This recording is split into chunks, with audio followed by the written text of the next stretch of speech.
luar biasa. Allahu Akbar. Bisa? Bisa, Umi. Anak-anak, apa kabar semuanya?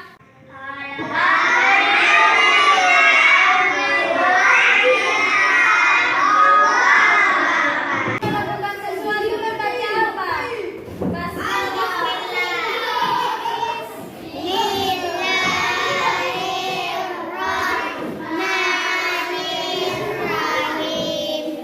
Anak-anak, hari ini kita akan belajar mengenai Al-Quran hadis tentang surah An-Nas. Karena setiap manusia itu diciptakan oleh Allah Subhanahu wa Ta'ala, maka kita sebagai manusia diharuskan untuk berdoa dan meminta pertolongan kepada Allah. Karena karena semua yang ada di langit dan di bumi ini diciptakan oleh Allah Subhanahu wa Ta'ala. Dimana seperti adanya malaikat, manusia seperti kita, dan setan. Nah, ada yang tahu nggak perbedaan malaikat, manusia, dan setan? Ada. Apa? Oke, biar Ibu jelaskan ya. Perbedaan malaikat, manusia, dan setan adalah yang pertama malaikat. Malaikat adalah makhluk ciptaan Allah yang paling patuh kepada Allah. Nah, yang kedua manusia. Manusia adalah makhluk ciptaan Tuhan yang ada yang patuh dan ada yang tidak patuh. Maksudnya itu ingkar. Nah, yang ketiga setan. Tahu setan itu apa? Setan adalah makhluk ciptaan Allah yang paling jahat. Maka ketika kita berbuat jahat, maka kita pertama sama setan. Jadi nggak boleh berbuat jahat. Nah, tujuan kita belajar surah An-Nas ini itu karena surah An-Nas merupakan surah perlindungan kepada Allah Subhanahu wa Ta'ala. Di mana anak, karena surah An-Nas ini bisa kita baca di saat kita meminta pertolongan ataupun perlindungan kepada Allah. Nah, anak-anak, biar lebih jelasnya kita harus tahu surah An-Nas itu apa. Maka yang pertama, surah An-Nas itu terdapat pada surah ke-114. Nah, surah An-Nas itu terdiri beberapa ayat? 3 ayat.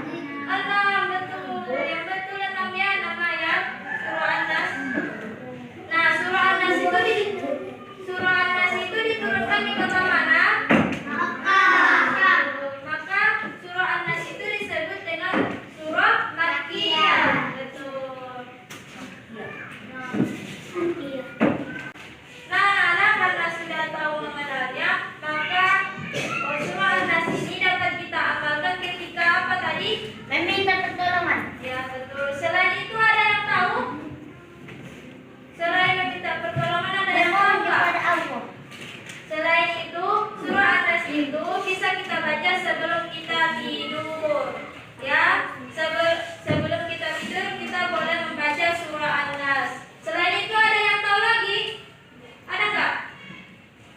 Di saat sedang kita dalam perjalanan itu pun boleh dibaca surah An-Nas.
Rana